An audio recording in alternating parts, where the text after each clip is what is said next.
Es inmensa, de verdad. Tengo que decir también que al finalizar las 3 ponencias abriremos un coloquio, un turno de palabras para que todo aquel que quiera formular alguna pregunta o opinar algo pueda hacerlo a los ponentes. Nuestro siguiente ponente se llama Cayetano Ibarra Barroso y, para quien no le conozca, es el coordinador del proyecto para la recuperación de la memoria histórica en Extremadura. Es natural de Fuente de Cantos, localidad de la que fue alcalde en los años 90. Es nuestro ponente más fiel, ya que ha participado en todas las jornadas para la recuperación de la memoria histórica de Santa Marta. Es el autor del libro La otra mitad de la historia que nos contaron, Fuente de Cantos, República y Guerra, 1931, con el que recibió el premio Arturo Barea en 2004. Esta noche nos viene a hablar sobre el proyecto de la recuperación de la memoria histórica en sí mismo, sobre sus vicisitudes, las investigaciones en las que están inmersos y, por supuesto, sobre la incertidumbre del futuro del proyecto. Cayetano, un año más, gracias por participar en el proyecto y por ayudarnos y apoyarnos en estas jornadas que preparamos cada año aquí en Santa Marta. No te robo más tiempo, cuando quieras tienes la palabra.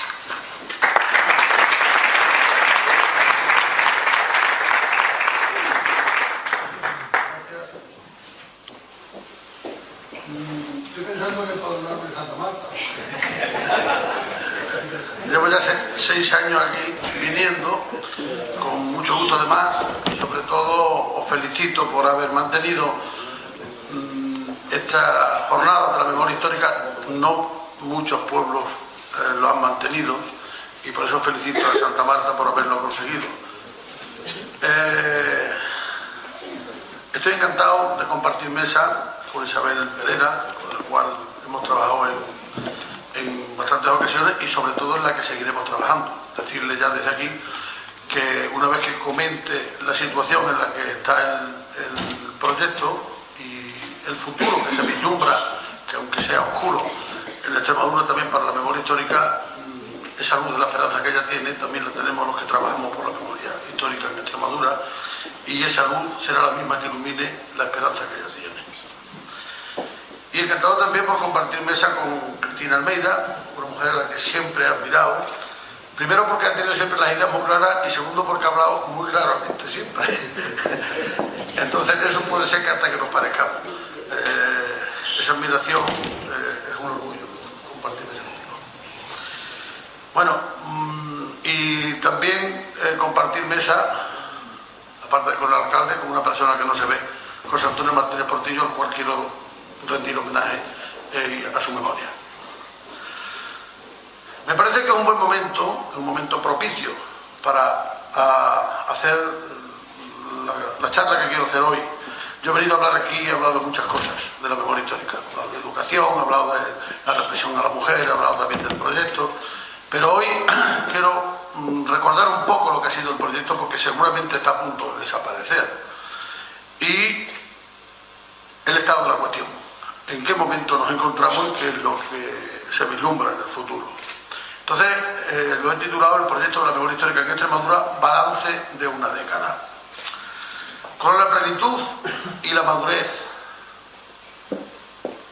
de la democracia surgió un movimiento civil y ciudadano que reclamaba la otra mitad de la historia que siempre les negó, y la recuperación de los restos, los nombres y la historia de quienes durante la guerra civil habían permanecido al lado del gobierno de la República.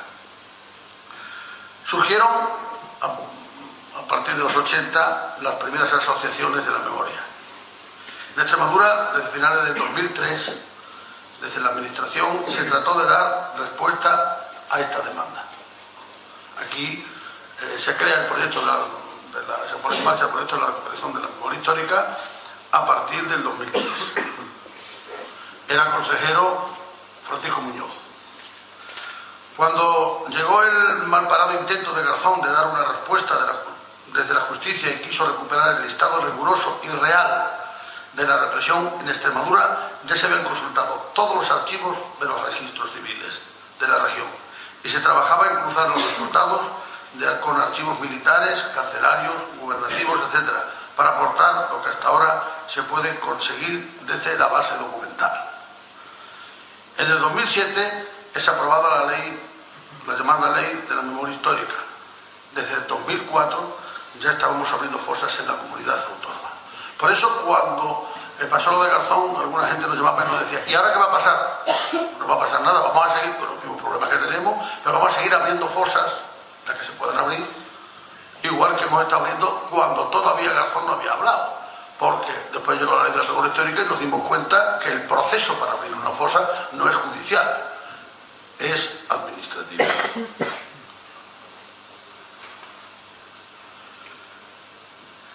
En primer lugar, ¿qué es el PREMES? El PREMES es un proyecto de investigación para la recuperación de la memoria histórica acogido a un convenio firmado entre la Consejería de Cultura, la Diputación de Cáceres, la Diputación de Badajoz y la Universidad de Extremadura. Esas son las entidades que sostienen este proyecto. En el 2011, con el triunfo del Partido Popular, la Diputación de Cáceres se quita ya del proyecto y ya no participa, por lo menos no financia este proyecto.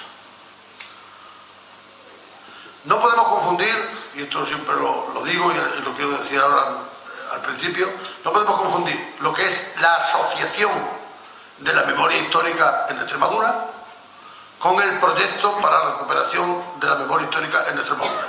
Con lo que llevamos hablado, con lo que llevamos explicado, con las charlas que hemos dado, con los libros que hemos publicado, con los vídeos que se han hecho, con los documentales que se han hecho, todavía, el otro día me encontré con un señor, no lo voy a comentar aquí, que no sabía, no distinguía lo que era la asociación del proyecto.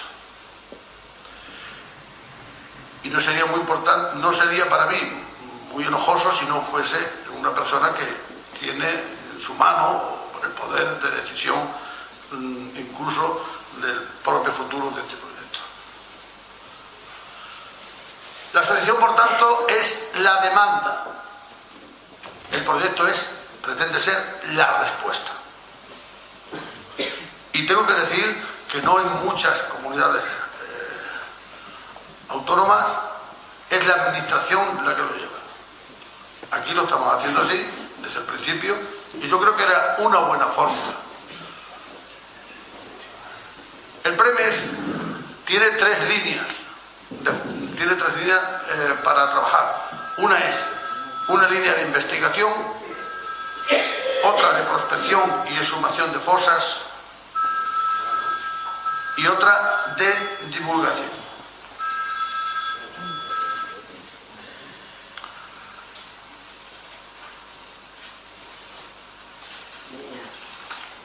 Abrir fosas no es abrir heridas. Abrir fosas es cerrarlas. El día que esta mujer que está aquí a mi izquierda consiga los restos de sus familiares, ese día se habrá cerrado su herida. Los que dicen que se abren heridas son porque tienen sus heridas cerradas hace mucho tiempo y tienen a sus seres queridos en el cementerio. Hace poco le entregamos los restos a una mujer y cuando se lo dimos no se me olvidará la frase que dijo: hoy se ha terminado la guerra para mí. Hasta entonces no se había cerrado. Pero para que se entienda un poco esto, y a colación también de gran parte de las cosas que ha dicho Isabel, no voy a pasar adelante sin hacer un breve análisis esquemático de lo que es la represión física en Extremadura y de hacer una comparativa entre la represión republicana y la represión franquista. Eso que el otro día, tengo que volver otra vez a la persona que antes me comentaba, me decía que en los dos sitios, en los dos lados, hubo muertos. Esa falacia que tanto dicen. Sí, mataron en los dos sitios. Y en eso nos podemos poner de acuerdo fácilmente. Nosotros no tenemos por qué ocultar los verdugos, estén en el sitio que estén. Pero no todos los muertos recibieron el mismo tratamiento. Y aquí está el ejemplo. Entonces, por eso me parece que es conveniente explicar lo que es la represión republicana y la franquista. La represión republicana es arbitraria, espontánea y no planificada. No hay nadie que sea capaz de presentar un documento que diga que se daban órdenes desde el gobierno para eliminar al contrario. No lo hay. Sin embargo, la franquista es planificada, dirigida y prevista. Y si hay documentos, hay órdenes explícitas, todo aquel que sea secreta o abiertamente defensor del Frente Popular debe ser fusilado. Palabras de Miguel Mola. Por tanto, sí, estaba planificada, además tenía que ser contundente, tenía que perseguir la paralización por el terror de la población, etcétera, etcétera. El desmembramiento de la legalidad establecida y las acciones de grupos políticos sin directrices del gobierno republicano. Esa es una de las características de la represión republicana. La otra forma parte de la estrategia del golpe contra la República. Estaba plenamente planificado de que así debiera ser. La represión republicana está informada y difundida por el franquismo y magnificada. El que quiera puede poner en Google, en Internet puede poner Pares, investigación avanzada, pone el nombre del pueblo que quiera ver, salen una serie y va pulsando hasta que le salga el listado, que salen los listados que se dieron en aquel momento de todas las atrocidades cometidas por los rojos en cada pueblo. Es decir, que la represión que causaron los representantes de la República está informada y difundida por el franquismo y magnificada. La que cometieron los franquistas está silenciada durante el franquismo y todavía quieren silenciarla, claro. La represión republicana está juzgada y vengada. Cuando acaba la guerra, se cogen a los que han estado al lado de la República, se les lleva a consejos de guerra, se hacen unos juicios, patrañas de juicios, y se les condena a muerte, se les condena al exilio, o se les condena a la cárcel, y se ponen en marcha incluso pues hasta represiones económicas, como todos sabemos. La represión franquista, por el contrario, está impune.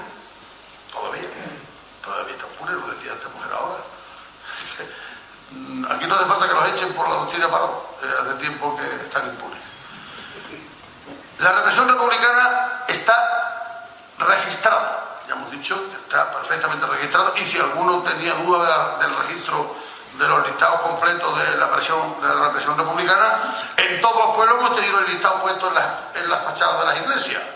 Luego, esa represión está perfectamente registrada. La otra no está registrada. El 3% aproximadamente no está. Y hay falseamiento de registros, totalmente. Os voy a contar un caso. En Bodonal, sabéis que cuando acaba la guerra, Franco va a dar unas órdenes para que en cada pueblo manden los listados de los que han matado a los rojos. En Bodonal llegó también, se confundió el secretario y como no había matado a nadie los rojos, mandó el listado de los que habían matado los franquistas. Es decir, ahí está todo el listado completo.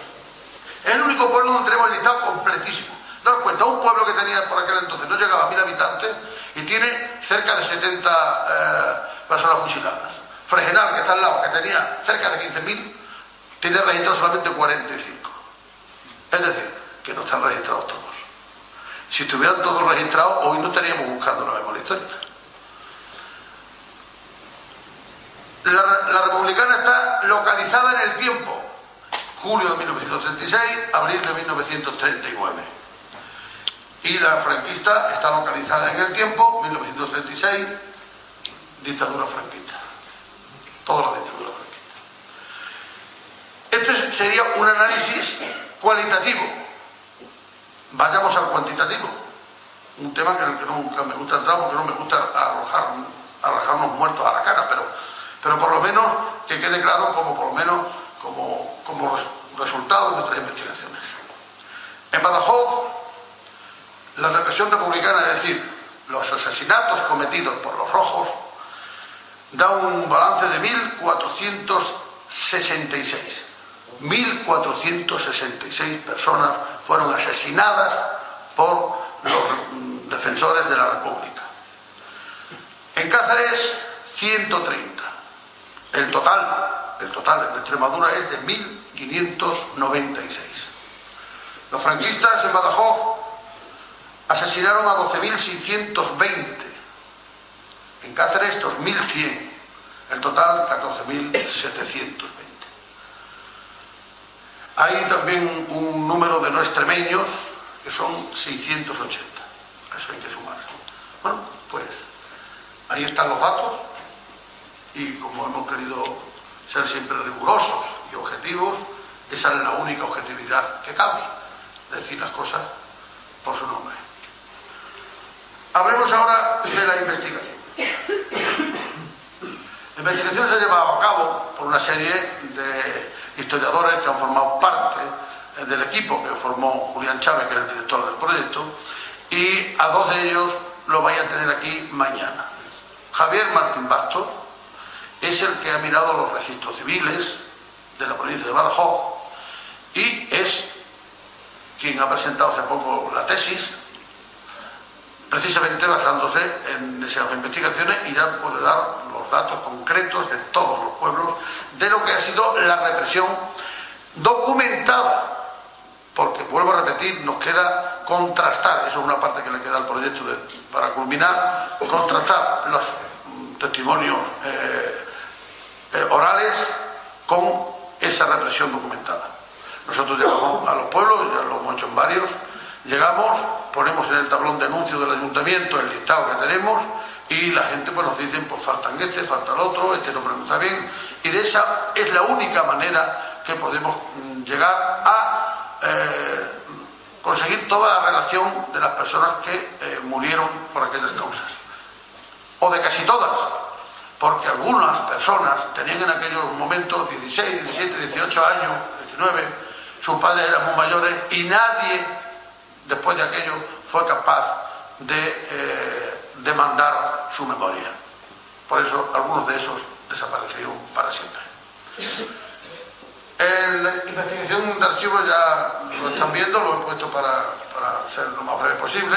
Se han mirado todos los registros civiles de Cáceres y de Badajoz, toda la documentación de la prisión de Badajoz, expediente de responsabilidades políticas del Tribunal Regional de Cáceres, la sentencia procedente del Gobierno Militar de Badajoz, el Archivo General Militar de Ávila. Estamos digitalizando también el Archivo Militar de Madrid, y cuando a raíz de la llegada al poder del Partido Popular nos quitaron también esa subvención, por tanto no podemos continuar digitalizando esos archivos y seguimos con la esperanza de poder seguirlo haciendo, ¿no? Archivos judiciales y municipales en proceso de investigación, Almendralejo, Mérida, Cáceres, etcétera, etcétera. Investigación de testimonios orales es muy importante en esta investigación nuestra, en lo que es la memoria histórica, los testimonios orales. Ya sé que están faltando, que ya muchos no están, pero seguimos con ellos, algunos quedan, y en una historia como esta, en la que se ocultó tanto y que se tergiversó tanto la realidad, pues algunas veces la luz te la pone pues un testimonio oral. Pero también estamos buscando las memorias escritas por quienes vivieron aquellos sucesos, que de alguna manera también es su testimonio. He dicho antes unas cifras globales que ya tenéis un poco más claras de lo que supuso la represión, los datos que hemos barajado, la represión franquista en Badajoz, 12.000, la represión republicana en 1.300, lo he dicho antes, vamos a pasarlo. Aquí también tenemos otra selección de víctimas por hombres y mujeres. La provincia de Badajoz, cuidado con estas cifras, 783 mujeres. En la provincia de Cáceres, 127, 923. Ya di una vez aquí una charla sobre el tema de la represión de la mujer, y donde se ve claramente la ideología franquista y franco-machista, diría yo, se ve perfectamente en la represión, en el sentido que tenían de la mujer. Y luego, como explicaba en aquellos momentos, la mujer no solamente era un enemigo político, sino que también era un botín sexual. Y entonces muchas de estos asesinatos, de estas desapariciones, iban unidas a violaciones. Estas son las defunciones identificadas en la provincia de Badajoz a causa de la represión franquista durante la Guerra Civil Española y la posguerra, totales defunciones según por comarcas. Defunciones identificadas en la provincia de Cáceres a causa de la represión franquista durante la Guerra Civil Española y la posguerra. La práctica de paseos, los condenados a pena de muerte, los no residentes en la provincia y los fallecidos en prisión. Porque desde la derecha nos dicen algunas veces que cuando hacemos los listados nosotros engañamos, porque algunas veces van unidos, fusilados, con muertos en bombardeos. Es que si ustedes vieran los registros que han hecho, es para confundir a cualquiera. Es que si uno pone que murió choque con la fuerza pública, pues no sabemos exactamente cómo murió. Lo intuimos, pero ninguno murió defendiendo su vida con un arma en la mano. Algunos murieron vilmente contra la sangre de un cementerio. La investigación, localización y exhumación de fosas.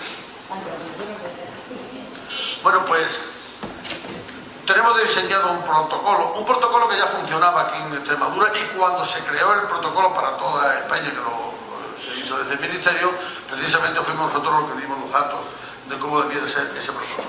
Ese protocolo tiene que comenzar indefiniblemente por una investigación documental.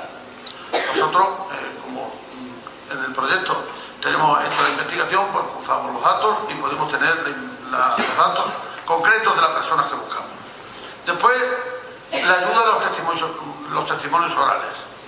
Es muy importante. Son ellos los que han vivido esa tragedia, los que han oído siempre, pues mi padre lo mataron en tal sitio, pues está en aquella otra esquina del camino, pues, en fin, esos son los que nos van a llevar a donde están las fosas. Luego vendría la localización, decir exactamente aquí es donde puede estar. Luego vendría la solicitud de permisos. Dueños de los terrenos, algunos se niegan a hacerlo, eso también lo haremos, en contra de la ley. Yo he dicho muchas veces, y aquí tenemos una persona que entiende de leyes mucho más que yo, pero yo, con lo poco que yo sé, yo digo una cosa, y es que la ley del tabaco se ha aplicado con mayor contundencia que la de la memoria histórica. Y lo digo claramente, no sé si me lo podrán repetir después. Entonces, los dueños de los terrenos, el permiso de excavación en la Dirección General de Patrimonio, etcétera, etcétera. Luego vendría la prospección de la zona por medios técnicos, por georradar, por infrarrojos, etcétera, y por medios mecánicos, unas catas con el sistema de retroexcavadora y otros procedimientos al uso. Esa es la única manera de saber exactamente si hay allí una fosa o no, si hay allí restos humanos. Hacer la cata y ver que están. Bueno, una vez que se hace eso, pues ya sabemos que están allí. Es lo que ha sucedido precisamente, después lo comentaré, cuando buscamos en el cementerio de Feria, de la demanda de aquí de Isabel Pereira, hemos encontrado la fosa común.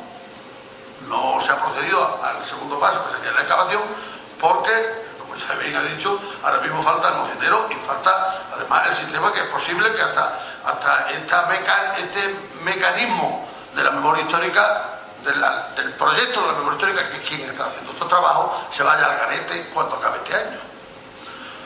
Entonces, después vendría la excavación, con la intervención de personal técnico en arqueología y antropología forense.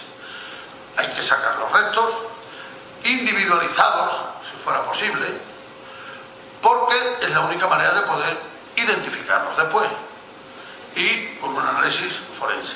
Nosotros en nuestro proyecto tenemos contratado a una arqueóloga que a su vez es también antropóloga forense, es decir, que en una misma pieza nos hacen un trabajo, ¿no? El mismo trabajo. Y luego, ya lo contaré más adelante, tenemos un equipo de arqueología al cual me referiré más adelante. Luego vendría la exhumación y luego vendría la identificación. Y aquí termina la labor del proyecto de recuperación de la memoria histórica. Aquí terminamos.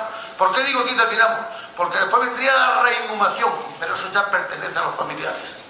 Nosotros nos diferenciamos de otras personas o de otras asociaciones que trabajan en esto, que nosotros no queremos salir en la foto. Y nosotros aquí terminamos. Después que hagan, que entierren con el himno que quieran y con la bandera que quieran. Pero nosotros no queremos salir en la foto ni salir en la televisión. Queremos sacarle las fosas a los que están ahí. Por eso nosotros entendemos que no somos protagonistas. Y lo cuento, porque si no lo cuento reviento. Este año se abrió una fosa en el Arroyo de San Serván. Seguro que muchos se enteraron porque salieron todos los medios informativos. Seguro, sacaron 3. En esa misma fecha sacamos 47 en Fregenal y 42 en Puebla de Alcocer. ¿Os habéis enterado? ¿A qué no? No, porque seguramente no habéis ido a los congresos donde nosotros lo explicamos. Porque nosotros esos datos son datos de nuestra investigación y los damos en los congresos y los damos en los libros que publicamos y los damos en los documentales que ponemos, que ahora estamos terminando uno para dar a conocer. Y eso es lo que nos diferencia.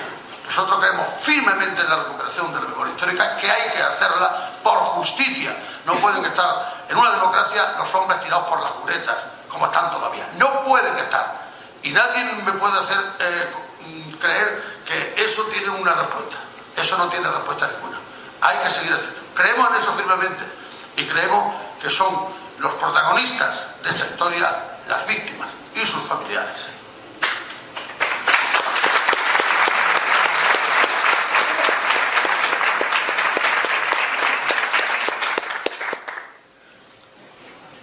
Ahora viene prospecciones que hemos hecho hasta la fecha. Bueno, pues la prospección hay que tener en cuenta una cosa. Cuando se hace una prospección es intentar buscar que allí están los huesos que buscamos.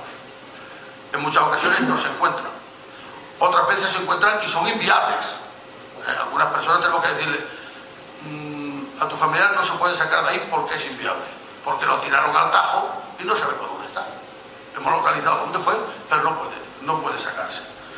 Es decir, que las prospecciones nos van a dar una idea.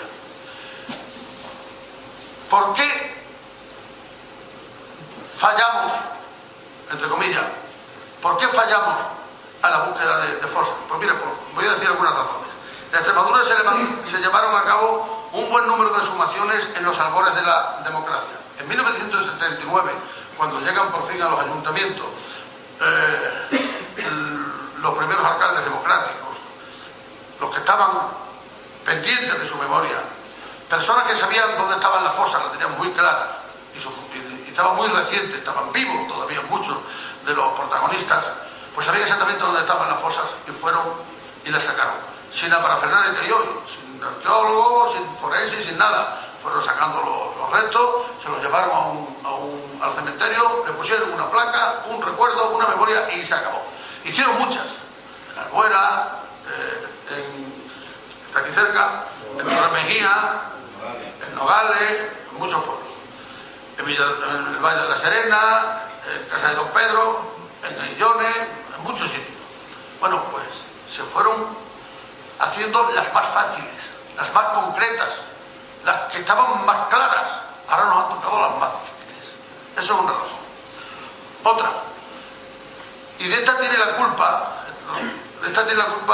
un poquito Rodríguez Ibarra, que se empeñó siempre en arreglar las carreteras. ¿Os recordáis cuando siempre arreglar la carretera? Bueno, arregló tantas carreteras, no arreglaría todas, pero muchas de las que arregló también arregló las cunetas. ¿Y qué pasa cuando hay un maquinista que encuentra huesos arreglando una carretera?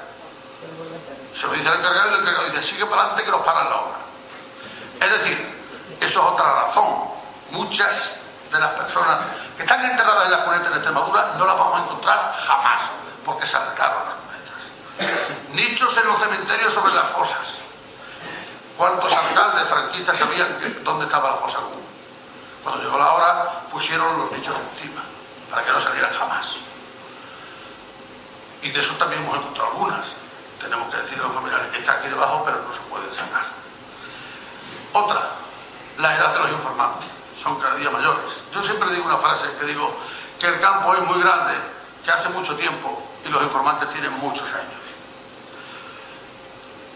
Los permisos por parte de los dueños de la finca donde se ubican algunas fosas se niegan a darlos. Ahora estamos pendientes de uno que tenía subvención del ministerio para poder abrir la fosa y han estado dándole largas y al final han tenido que devolver el dinero que tenían ya concedido porque no se ha sabido aplicar lo que dice la ley de la memoria histórica, que dice que se debe expropiar temporalmente el lugar donde está la fosa, abrirla, sacarla para hacer eso. Y estamos todavía trabajando en ese tema.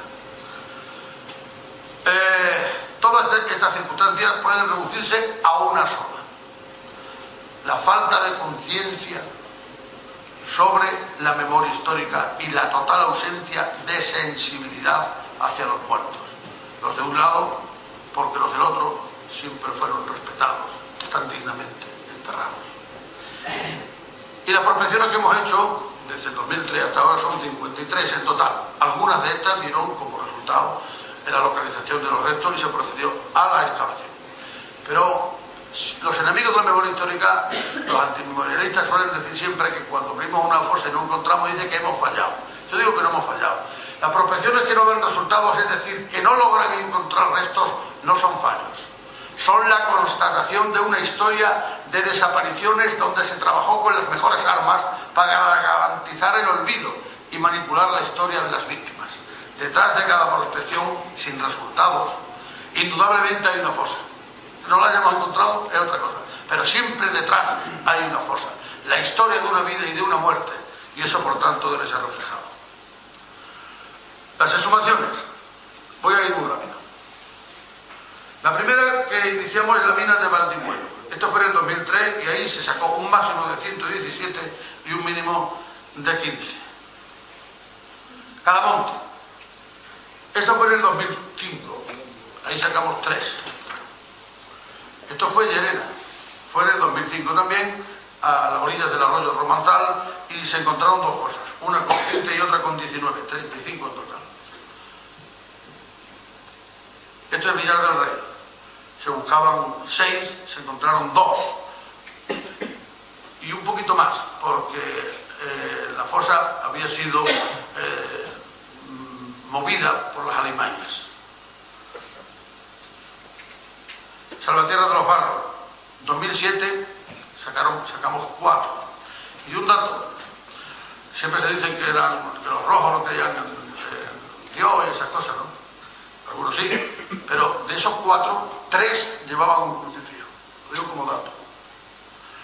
Pozuelo de Sarzón, sacamos 6, eran 6 maquis en el 2007. Aquí me voy a detener un poco.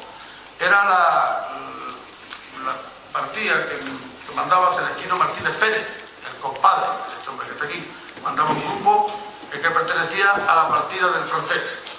El enlace, que era de Pozuelo de Sarzón, y era el padre del hijo que nos demandaba que encontráramos a su padre, también trabajando a distancia mucho tiempo. Ese hombre estaba en Francia. De Francia se venía aquí por tontería, que venía a hacer papeles y esas cosas pobres, y conseguimos sacar sus restos. Era este hombre, Silverio Plaza Rodríguez, dispuesto, que era el enlace. Y esa es la fosa. La fosa que se excavó. 3 de ellos se identificaron por ADN. Justo Vega Miguel, Secreto, Compadre y el enlace que antes hablaba. Identificado por rasgos antropológicos fue Desiderio Iglesias Puerta, Amable, que es el número 4, que por la edad que refleja en su osamenta se veía que era el más joven de todos, y ese era y se le ha entregado también ese objeto. Y Pedro Pérez Álvarez Cantares. Pedro Álvarez Cantares pudimos identificarlo gracias a una fotografía que encontramos en los archivos de la Guardia Civil, que antes de meterlos a la fosa le hicieron la fotografía. Entonces, Cantares, que es este que está aquí, el número 12, tenía unos disparos, si lo veis, en el pecho, y eso se puede ver perfectamente porque en los huesos ha salido. Y un golpe que tenía en el marital izquierdo también se pudo comprobar. Eso unido a la estatura, que la hemos encontrado por la talla de cuando se sorteó para irse al servicio, pues es lo que nos dio la idea de que este hombre era el que buscábamos. Mérida, en el 2008. Ahí encontramos 4 fosas que estaban llenas de restos sin conexión, ninguna. Y pequeñas briznas de osamenta, y no se encontraron huesos largos, salvo un medio, o una media anatomía que había en un rincón. Lo demás eran todos pequeñas esquilas. Bueno, pues para que se hagan una idea de lo que pudo haber ahí. No, en el número no hemos quedado cortos, para que no digan que a cuánto está el kilo de muertos, que nos dicen algunos, ¿sabes? Bueno, pues se llenaron 4 ataúdes y una caja, con esas esquilas nada más de las 4 cosas que sacamos. Nosotros calculamos, tirando por bajo, 150 aproximadamente. Esto es Securial, donde en el 2009 pudimos sacar 16, entre hombres y mujeres. Esto es Villabuenas de Gata, donde en fosas individuales alrededor de todo el perímetro del pueblo sacamos 6. Esta que veis en la fotografía es Laura Muñoz Encinar, que la tendréis mañana para que os explique bien cómo se hace el tema de las exhumaciones en su laboratorio. Esto es Mirandilla, donde buscábamos a Zacarías Molano Ruiz, que fue un hombre que cuando fueron a fusilar se escapó, se subió a la torre, se tiró de la torre y cuando cayó al suelo decían los vecinos que se habrían tenido que romper las piernas porque no se podía sostener. Lo cogieron volandas, lo llevaron a la plaza del pueblo y lo fusilaron allí. Bueno, pues buscábamos a ver si encontrábamos que efectivamente tuviera roto las piernas. Como veis en la foto, no las tenía rotas. Pero no me he traído otra en la que se ve la columna vertebral, que es lo que tenía partido. Gracias a eso pudimos identificarlo y ya se le han entregado también los restos. En Santa María, en el 2011, en la parrilla, se sacaron 6 personas. Eran 3 matrimonios. Habían amarrado a una chaparra a los hombres, habían violado frente a ellos a las mujeres y después los fusilaron a los reyes. Esto es Quintana de la Serena. En el 2015 se sacaron 4. Esto es Cabeza de la Vaca. ¿Qué pasa? Que en el 15 no hemos llegado. 2005. Muy bien. En Cabeza de la Vaca, en el 11, 4. En Castuera, 21. Y esto es Campillo de Llerena, donde también me voy a tener. Aquí en Campillo de Llerena hay un cementerio, muchos habrán oído hablar de él, el cementerio de los italianos. Un cementerio que construyeron las brigadas mixtas de las Flechas Azules en 1937. Dejaron un croquis donde dejaron claro los que estaban allí, con sus nombres y todo. Había 44 soldados de esta unidad, 33 falangistas españoles, 9 italianos y 2 desconocidos. En julio del 37 es trasladada la brigada y en el 38 y en el 39, con la reactivación del frente en la Sierra de los Argallanes, el cementerio es ampliado y se siguen enterrando los caídos que mueren en ese frente. Hay varias formas de enterramiento, unos en el suelo, otros en nichos de mampostería, unas tumbas abovedadas que las vemos ahí. El ayuntamiento tenía bien claro que quería restaurar ese cementerio. ¿Por qué? Porque teníamos firmado un compromiso de mantenerlo. Y desde la embajada italiana se lo estaban exigiendo. Entonces, si no lo hacía, faltaba ese compromiso. Y si lo destruía, incurría en algún fraude. Tanto decidió, el ayuntamiento juntó el dinero necesario y decidió abrirlo. Y pidió ayuda al proyecto de la recuperación de la memoria histórica para que lo investigáramos y lo condujéramos en ese proyecto. Nosotros aceptamos, porque entendíamos que si no lo hacíamos, eso no se iba a hacer adecuadamente. Lo hicimos, porque sabíamos que además que lo iban a hacer de todas maneras. Por tanto, lo tuvimos que hacer. Nos parecía que era muy interesante presentar este cementerio como paradigma de cómo había sido el tratamiento que Franco dio a los suyos frente a nosotros. investigamos el cementerio, buscamos todas las fosas, sacamos los restos, se analizaron, se volvieron a enterrar otra vez.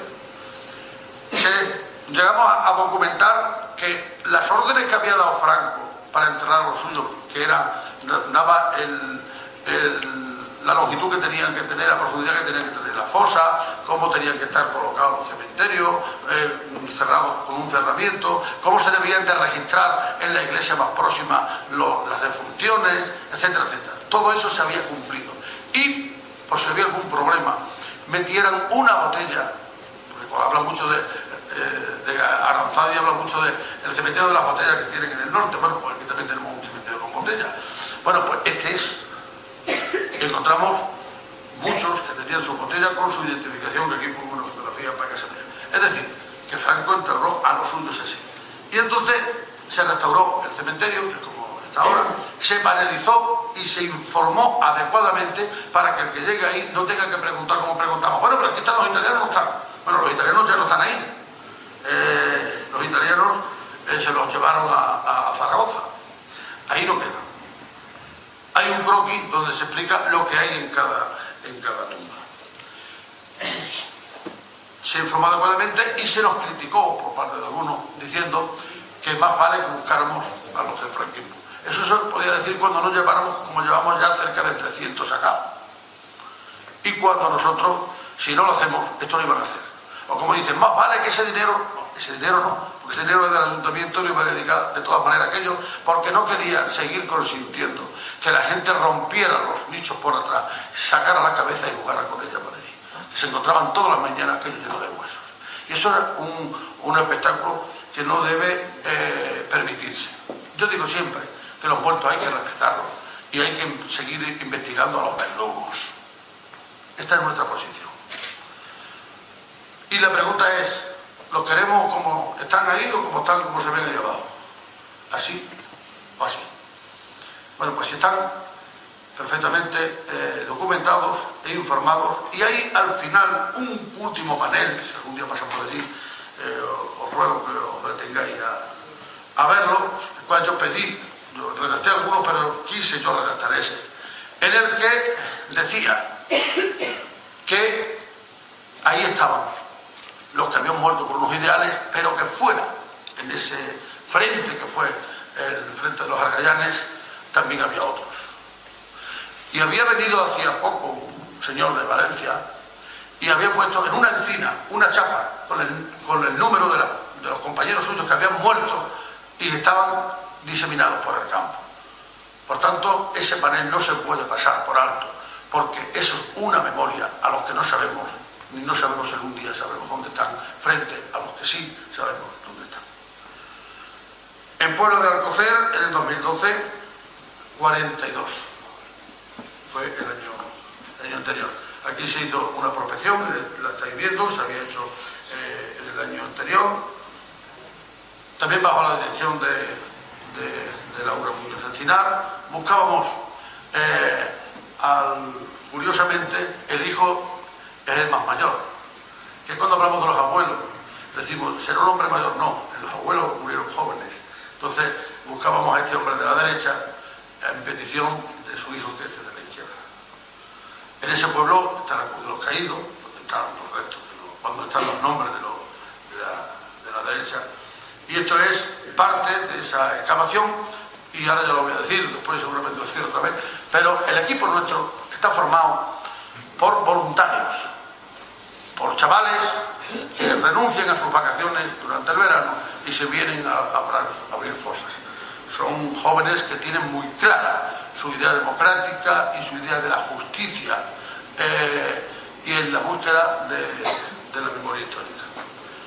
En este pueblo pudimos ver que hay inscritos unos 30 y tantos en el registro de defunción, y las fosas que abrimos ya tenían 40 y tantos. Quiere decirse que seguimos manteniendo la tesis de que muchos no fueron inscritos. Esto es Fray de la Sierra, donde en el 2012 se sacaron 47.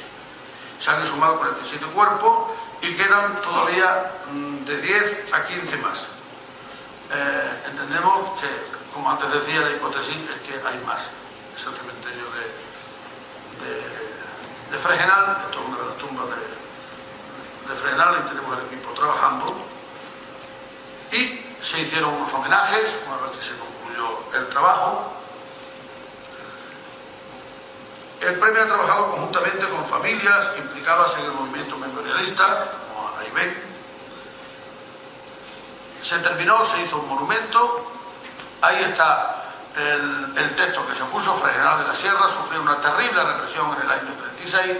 Aquí están los nombres de las víctimas que han conseguido romper las sombras del olvido mediante la luz de la investigación. Bajo este mausoleo estuvo una de las fosas comunes excavada y abierta con la ayuda del Premes y jóvenes voluntarios. Y aquí reposan ya los restos encontrados para su descanso eterno. Agrupación de familiares de víctimas por la represión de Fregenal de la Sierra.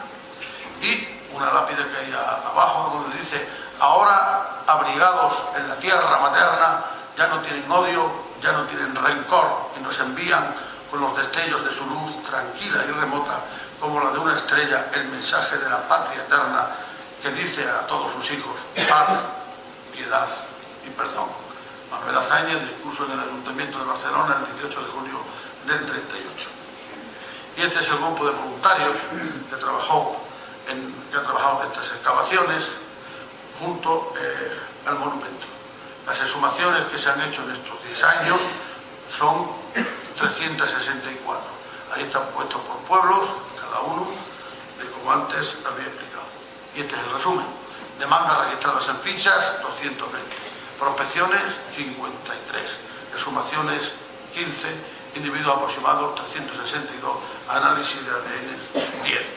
Quedan pendientes, queda Olivenza, queda Fregenal, queda Feria, Salamanco Chico y el cementerio, queda Cuacos, Villamiel, Valencia de Alcántara y un larguísimo etcétera. Estas son las últimas que hemos investigado. Entonces, tengo que decir, para ir terminando, que el proyecto de la recuperación de la memoria histórica ha tenido 3 etapas fundamentales. La primera, que va del 2004 al 2007. El consejero de Cultura, la Consejería de Cultura, aparte del dinero que tenía para el equipo de investigación, tenía también previsto una serie de aportaciones puntuales para actuaciones concretas. Se firmaron convenios con ayuntamientos, es decir, como al ayuntamiento se le puede dar el dinero para que hiciesen a ellos, se les firmaba un convenio, se daba el dinero y pagaba la acción de la memoria histórica que estaba establecida. En el caso de Feria, en Feria se firmó un convenio con el ayuntamiento para poder hacer las prospecciones que se hicieron en el cementerio de Feria.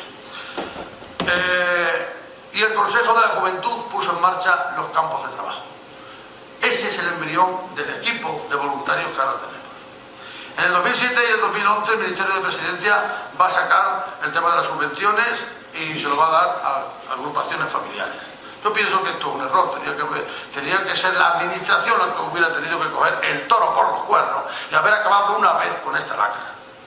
Pero no se hizo así, uno de los tantos fallos que yo siempre critico, los fallos que tuvo la ley de la memoria. Luego, en ese periodo se continuaron con los convenios y el proyecto de recuperación de la memoria histórica pues siguió también con sus aportaciones a las prospecciones. Y ahora, en la tercera etapa, a partir de 2011, en el cual se ha retirado la subvención del Ministerio, la retirada del aporte de la Consejería de Cultura, y solo nos queda pues lo que tiene el premio para investigación, que lo hemos venido empleando sobre todo para hacer localizaciones y prospecciones, y que dependiendo de cómo se juegue ahora el tema, ahora a final de este año, donde ya cumple el convenio y tenemos que firmar otros si puede ser una cuestión política, pues si continúa el proyecto intentaremos poner en ese convenio la continuidad de las fosas, que ya lo hemos dicho que es lo primordial, las fosas que tenemos pendientes, entre la de Feria, lo pondremos como cosa prioritaria, y si no se firma ese convenio, aquí termina el proyecto de recuperación de la memoria histórica.